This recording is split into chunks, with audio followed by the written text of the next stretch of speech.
जोहार। यह पे बारूगा, आप लोग कैसे हैं? ठीक हैं? तो आज मैं आप सबों को मैं ये बताना चाह रहा हूँ।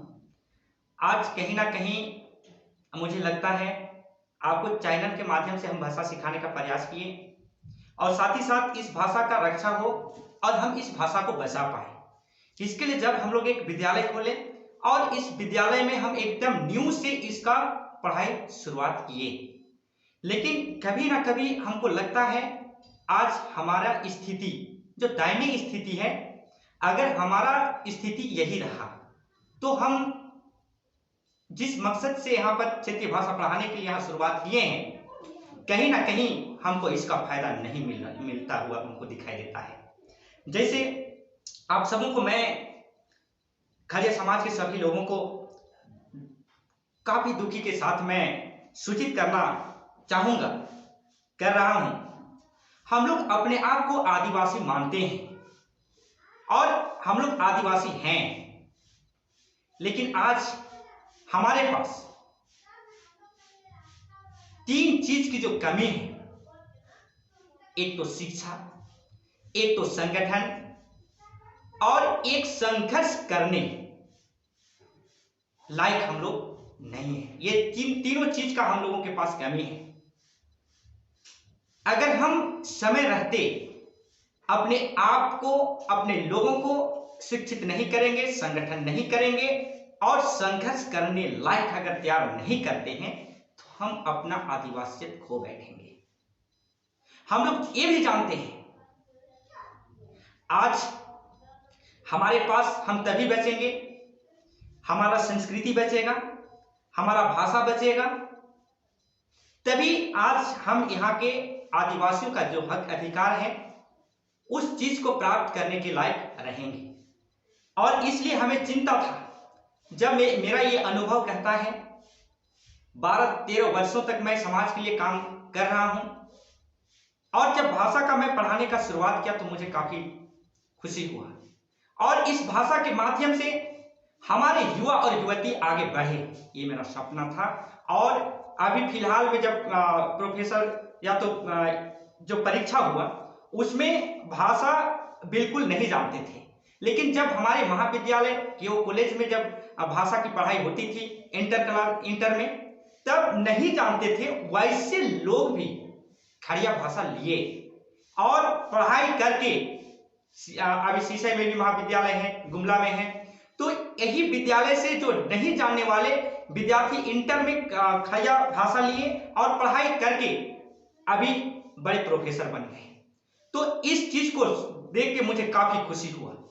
और पिछले बार का जो सरकार थी उस समय यहाँ के जो जनजातीय भाषा, क्षेत्रीय भाषा को पढ़ाने के लिए उत्क्रमित स्कूलों में शिक्षकों का नियुक्ति की गई और उस समय भी हमारे खड़िया भाषाओं को छोड़ दिया गया। उस समय हम लोग पूरे गुमला जिला के और जहां भी हमारे खड़िया हैं वहां के प्रयास से हम लोग पूरा हमारे जिला में कितना उत्क्रमित विद्यालय है उसका लिस्ट बनाए और हमारे बच्चे कहां कितना संख्या में है उसका एक डाटा तैयार किया गया और हम लोगों ने और हमारे लड़कों के द्वारा, सामाजिक कार्यकर्ताओं के द्वारा एक गुमला शिक्षा पदाधिकारी को हम लोग आवेदन किए और हम लोग रांची सचिवालय जाके भी डाटा तैयार करके हम लोग जमा किए, लेकिन हम लोग को कोई सफलता नहीं मिला। और उसके बाद हमें लगा कहीं ना कहीं हम लोग का संगठन नहीं है, जागरूक हम लोग नहीं है, इसी का हम लोग को ये परिणाम झेलना पड़ रहा है।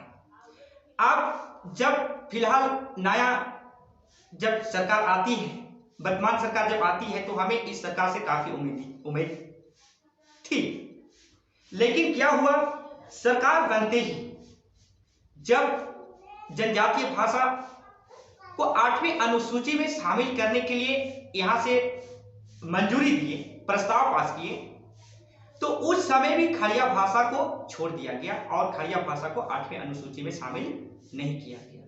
खैर वो अलग बात है, लेकिन इन चीजों को हमने देखा और हम लोग जो ये समाज के प्रति हम लोग काम कर रहे हैं, जगह जगह बैठ रहे हैं और इस चीज को हम लोग जिक्र करते रहे हैं। अभी पिछले महीना में ही देखा जाए, हमारे जनजातीय भाषा, क्षेत्रीय भाषा की पढ़ाई के लिए 1033 पोस्ट पद सृजित किया गया। +2 में पढ़ाने के लिए शिक्षकों की पद का यहाँ पर ये पद सृजित किया गया।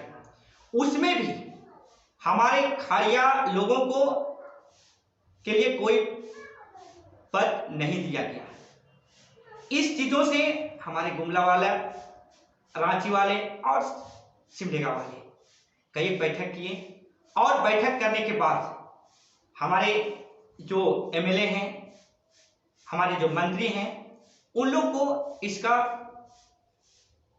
आवेदन दिए, आग्रह किए कि हम लोग का ये है वो है, और धरना प्रदर्शन के माध्यम से ये उन लोग तक पहुंचाने का काम किए। लेकिन आज कहीं ना कहीं हमें लगता है हमें अपना संवैधानिक अधिकार से अगर हमको वंचित किया जा रहा है और उसके प्रति अपना संवैधानिक अधिकार को हम प्राप्त करने के लिए कभी हम गोलबंद नहीं होते हैं, और जब तक नहीं होंगे तब तक हमें नहीं लगता है कि हमें अपना फायदा मिल पाएगा, हमें अपना अधिकार मिल पाएगा। इसलिए पिछले बार भी हम लोग काफी प्रयास किए, उसके बावजूद भी हम लोग को नहीं मिला। इस बार भी हम लोग प्रयास कर रहे हैं, लेकिन हमको कहीं सफलता की ओर हमको ये नहीं दिखाई देता है। आज गुमला जिला में देखा जाए, पहले महाविद्यालय के कॉलेज में इंटर में खाड़िया भाषा की पढ़ाई होती थी, लेकिन अब इंटर की पढ़ाई बंद हो गया और ऐसे स्थिति में मात्र एक शीशे में महाविद्यालय है और वहां केवल इंटर का पढ़ाई होता है और पूरे गुमला जिला में उसके अलावा कहीं खाड़िया भाषा का पढ़ाई नहीं होता है। ऐसी स्थिति में क्या नहीं जानने वाले विद्यार्थी अगर भाषा लेंगे तो क्या आपको पढ़ाई करके कुछ करेंगे? ऐसे लगता है? कहते हमको नहीं लगता है, ऐसे हो ही नहीं सकता है। ऐसे में हमारे लिए बहुत चिंता का विषय है, जब हमारे शिक्षक ही नहीं रहेंगे तो बच्चे क्या पढ़ेंगे। आज मैं आप सबों को बताना चाहूंगा, हमारे गुमला पूर्वी क्षेत्र, हमारा ढिढोली स्कूल है, उत्क्रमित विद्यालय है, वहां से काफी बच्चे मैट्रिक में संस्कृत के जगह में खाड़िया भाषा लेते हैं, और पतिया उत्क्रमित विद्यालय है, वहां का भी स्थिति, और अभी मुरकुंडा में देखा जाए यहाँ +2 भी है, और यहाँ भी हमारे बच्चे काफी संख्या में खाड़िया भाषा को लिए हुए हैं। आप यहाँ गुमला का देखा जाए, महिला कॉलेज, गर्ल एसएस, और उसके बाद पंपापुर में तो हम लोग का कहना ही नहीं है। काफी संख्या में होने के बावजूद भी जो हमारे बच्चे खाड़िया विषय लिए हैं और मजबूर हैं बिना पढ़े परीक्षा देने के लिए विवश है। आज कहीं ना कहीं हमें लगता है अभी का जो सरकार का हमारे प्रति एक उदासीनता जो दिखाई दे रहा है, हमें अगर हमारा स्थिति यही रहेगा और जब तक हम गोलबंद नहीं होंगे, अपना मांग को हम नहीं मांगेंगे, तो हम लोग को अपना अधिकार नहीं मिल पाएगा। और अभी मैं वर्तमान में आप सबों को बताना चाहूंगा, अभी ये भी शिकायत आने लगा है, कर्मचारी प्रमोशन एग्जाम में भी हमारे भाषा को छोड़ने का शिकायत आ रहा है।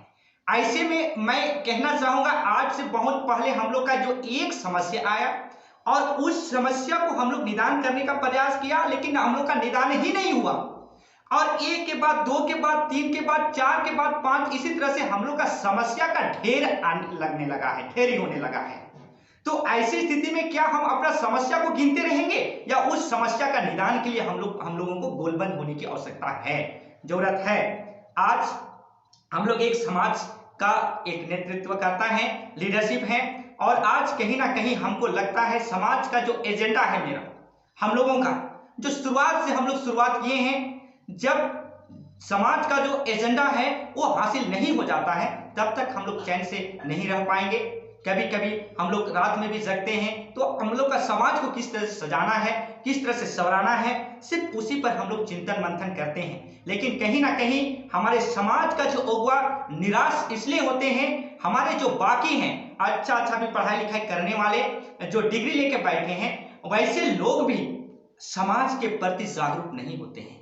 और मैं जो भी इस वीडियो को देख रहे हैं उनसे आग्रह करूंगा, वाकई में आप खड़िया समाज के हैं और अपना समाज का जागरूकता और संगठन और आदिवासियत को अगर बचाना चाहते हैं, बरकरार आदिवासी का हक अधिकार को प्राप्त करना चाहते हैं, तो आपसे मैं आग्रह करूंगा, निवेदन करूंगा, कृपया करके समाज का बैठक होता है या समाज की जो समस्या है उसके प्रति समाज के लोग आगे आते हैं, तो उस कट्टरता को दिखाने के लिए आपको आगे आना होगा। अगर आप आगे नहीं आइएगा, सहयोग नहीं कीजिएगा, तो आपका जो सामाजिक अगुवा है, लीडर हैं, सभी जिला से अगर छोड़ देंगे तो वाकई में हमको लगता है कि हमारा स्थिति खतरा में है। आज इसी स्थिति को देखते हुए आप मेरे पास, हम लोगों के पास सिर्फ एक ही रास्ता बाकी है हमारे समाज को स्टैंड करने का। हमें आप कट्टरता भी आनी चाहिए। सीधापन में हम लोग का काम नहीं चलने वाला है, और संगठन होंगे और संगठित होकर के हमें राजनीतिक से ऊपर उठना होगा, धर्म से ऊपर उठना होगा, और राजनीतिक और धर्म से ऊपर उठ करके सभी खड़िया लोगों को एकजुट होकर अपनी मांग को मांगने के लिए हम लोग धरना प्रदर्शन करेंगे, अपना मांग को मांगेंगे। और हमारे मंत्री और विधायक और हमारे जो अधिकारी हैं उनसे हम पूछेंगे कि हमारे जो संवैधानिक अधिकार है उससे हम लोग को क्यों आप वंचित करा रहे हैं। हमारे संविधान का अनुच्छेद 315 कहता है यहाँ जितने भी जनजातीय भाषा हैं उनकी भाषा लिपि को, उनकी संस्कृति को विकास करने का, संरक्षण करने का अधिकार है। और बाकी समाज के लिए, उसका विकास के लिए, उसका संरक्षण के लिए, उस भाषा को पढ़ाने के लिए शिक्षकों की बहाली किए जा रहे हैं, लेकिन हमारे समाज के लिए कोई ऐसे पहल नहीं किया जा रहा है। तो कहीं ना कहीं हमारा समाज का उदासीनता की ओर ये संकेत करता है। तो हम लोगों को अगर अपनी मांग को मांगना है, पूरा करना है, तो इसी को लेके एक ही हम लोग के पास रास्ता दिख रहा है। हम इसको संगठन के माध्यम से, धरना के माध्यम से ही हम इसको हासिल कर पाएंगे। और इसी सोच लेकर के हमारे जो सामाजिक कार्यकर्ता हैं उन लोगों ने निर्णय लिए, और निर्णय लेने के बाद 18 जनवरी को गुमला में आकर के हम लोग भयानक रूप से अपना धरना प्रदर्शन करेंगे। और हमारे जो अधिकारी हैं उनसे अपने जो मौलिक अधिकार हैं उनके बारे में हम आवाज उठाएंगे और उनसे पूछेंगे और अपना हक अधिकार मांगने का प्रयास करेंगे। हम लोग उपायुक्त के माध्यम से हम लोग का एक प्रतिनिधि मंडल बनेगा, और उसके माध्यम से हम लोग हमारे जो सीएम है वहां तक भेजा जाएगा। और इसके लिए यदि आप सहयोग नहीं करते हैं हमारे समाज को, तो आप सोचिए कि हम खड़िया समाज का है, लेकिन हम खड़िया समाज का उन्नति और विकास नहीं चाहते हैं, यही आप सोचिए।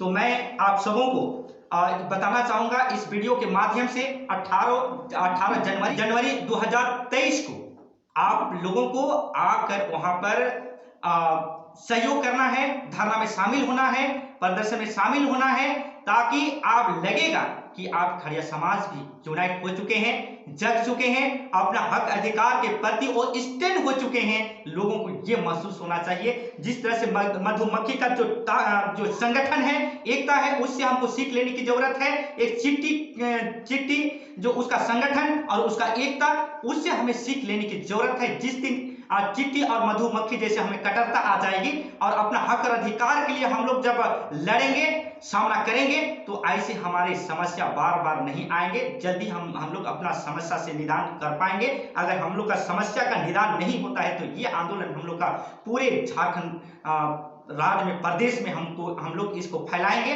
और इसके माध्यम से हम अपना हक अधिकार को बचाने का प्रयास करेंगे। ये हमारा मौलिक अधिकार है। इसलिए आप सबों से मैं आग्रह करता हूं, जो भी इस वीडियो को देख रहे हैं, आप अधिक से अधिक हमारे युवाओं के पास, युवतियों के पास इसको शेयर करेंगे और वहां तक पहुंचाएंगे, ताकि इस जो धरना प्रदर्शन में काफी से काफी संख्या में आए और हमारी जो मंशा है उसको पूरा कर सके। बहुत बहुत धन्यवाद। जोहार आप सबों को मेरा वीडियो देखने के लिए।